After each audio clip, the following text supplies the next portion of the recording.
Magic Bedtime Stories. Hi and welcome to a new episode of Magic Bedtime Stories. I am Tobias. And I am Niklas. Today is actually preschool day, a day to celebrate all the fantastic preschools and preschool teachers around the country. Oh, how fun! Preschools really do such an important job of taking care of and teaching our little ones. Do you remember what it was like when we went to preschool, Niklas? Well, I don't actually remember that much. It was a long time ago now. My memory is a bit fuzzy. But I remember it was fun times. Hi, Tobias and Niklas. Hi, all you children. Oh, I really wish I could go to preschool. Imagine a preschool for AI assistants, filled with robot games, programming crafts, and educational algorithms.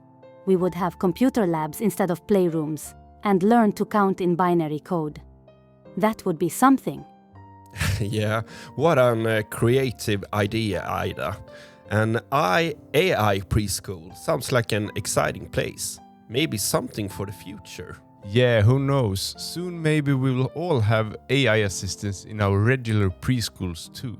But Aida, curious as I am, have we received any fun facts requests today? Yes, we have. Today we've received a request for facts about, hold on to your hats, toilets, and I've dug up some real toilet treasures for you. Speaking of treasures, do you know what the toilet said when it got overloaded? No. It was completely overwhelmed. Ha ha ha. But jokes aside, hold on tight for here comes a flushing fact dose.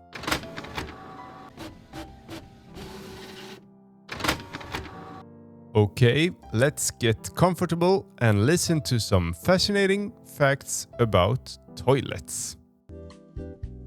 The toilet is a place where you can do number 1 and number 2 in peace and quiet.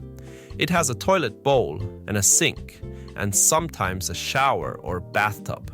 The toilet is an important part of your home. It helps you stay clean and healthy. When you sit on the toilet and do number 1 or number 2, it gets flushed away with water. The water runs down a drain pipe and is transported to a treatment plant. There, the water is cleaned of bacteria and other debris and then released into the sea or a lake.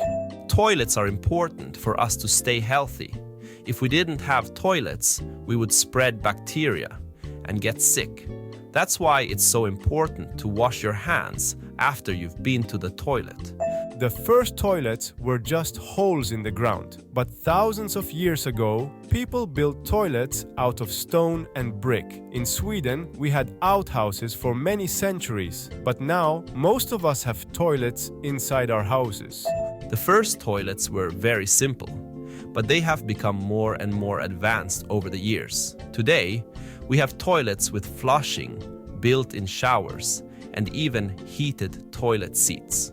There are even toilets that play music or tell stories when you sit on them. The toilet doesn't have to be boring. It can be a fun place to be. Wow, I had no idea there was so much interesting to learn about toilets. Thanks, Aida, for these flushing facts. Thank you. Toilets are fascinating, aren't they? I really hope all the preschools are celebrating properly today, and maybe even have some extra fun toilet activities for the kids. Ah, yeah, who knows? It would be fun to hear. To all the children listening who go to preschool, please tell us how you celebrated preschool day. You can write us or ask an adult to send us a message. Yeah, we love hearing from you. But now for something else exciting. We have received a story wish from the other side of the globe. Wow, so cool. Where is the wish from? It's from Zachary, 7 years old, in Sydney, Australia. He has sent in his voice message. Shall we listen? Yeah. Hej, jag heter Zachary och är 7 år. Jag kommer ifrån Sverige med vår i Sydney i Iceland. Jag vill ha en saga om en apa som rider på en drake och räddar Sverige från vikingarna. Oh, thank you, Zachary, for such a creative wish. And for our English listeners, Zachary said his wish in Swedish, as you heard. He wished for a story about a monkey riding a dragon, saving Sweden from Vikings. So fun with an international wish. Okay, I'm feeling ready for some story magic. Are you ready to write the Monkey and Dragon's adventure? Absolutely. Give me a minute and I'll whip up a story that will be completely bananas. Okay, the story seems to be ready. Then you will get to hear Benny and the monkey and Blossom the dragon. Once upon a time in a faraway land, there was a little monkey named Benny. Benny lived alone in a deep rainforest, and his favorite food was, of course, bananas. One sunny day, as Benny was climbing through the trees in search of ripe yellow bananas, he suddenly heard a loud booming sound from the sky above. Benny looked up through the foliage and to his great surprise saw an enormous dragon soaring over the forest with its mighty wings. "Oh my gosh," exclaimed Benny. He had never seen a dragon before and quickly hid behind a thick tree trunk in sheer terror of being eaten. But to Benny's relief, the dragon gently landed in a small clearing in the forest. The dragon was red and yellow like a burning fire and had large horn-like protrusions on its head. "Little friend, do not be afraid," called the dragon in a soft voice. "My name is Blossom and I need your help." Benny peeked out from his hiding place behind the tree trunk. My help?" he stammered. "But I'm just a little monkey." "That's exactly why I need you, Zachary," said Blossom. "For you are brave and clever despite your small size. I come from a distant kingdom that is threatened by evil Vikings who are trying to conquer our land.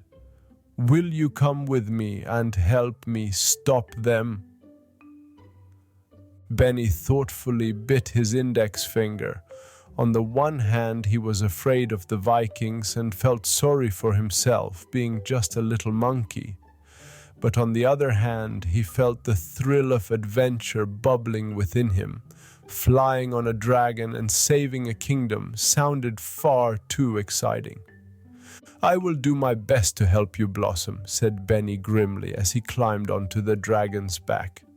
Blossom spread her mighty wings, and within moments they were soaring high among the clouds. After a long journey over sea and land, they finally landed in the kingdom where Blossom came from. It was a beautiful land with green forests, blue lakes, and white castles, with battlements that shone in the sunlight. But at the coast, several large Viking ships were moored and hundreds of armed Vikings were preparing to go ashore and conquer the kingdom. "We must stop them before they can attack," hissed Blossom. She took a deep breath and suddenly spewed a mighty jet of fire straight at the Viking ships. The fire set the hulls ablaze, and the sailors hurriedly jumped overboard in terror to save their lives from the flames. As the Vikings fled towards the shore, the little brave monkey Benny climbed down from Blossom's back. He quickly ran to the Viking ships and began to untie the ropes from the docks.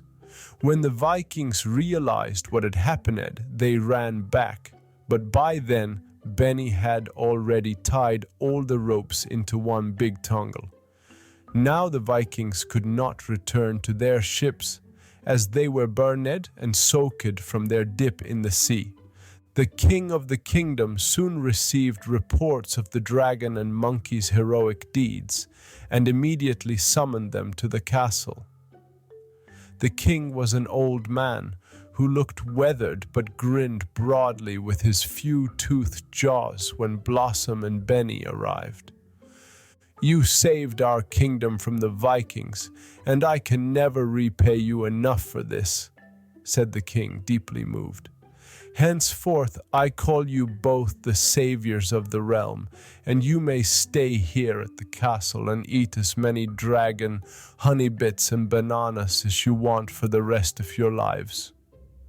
From then on, Benny the monkey and Blossom the dragon lived happily as the king's honored guests at the castle. When Benny grew tired of eating bananas all day, he would sneak into the king's treasure chamber and play with the gold coins. And when Blossom got bored, she would go out for a little flight over the kingdom and warm the curious peasants with fire-breathing tricks.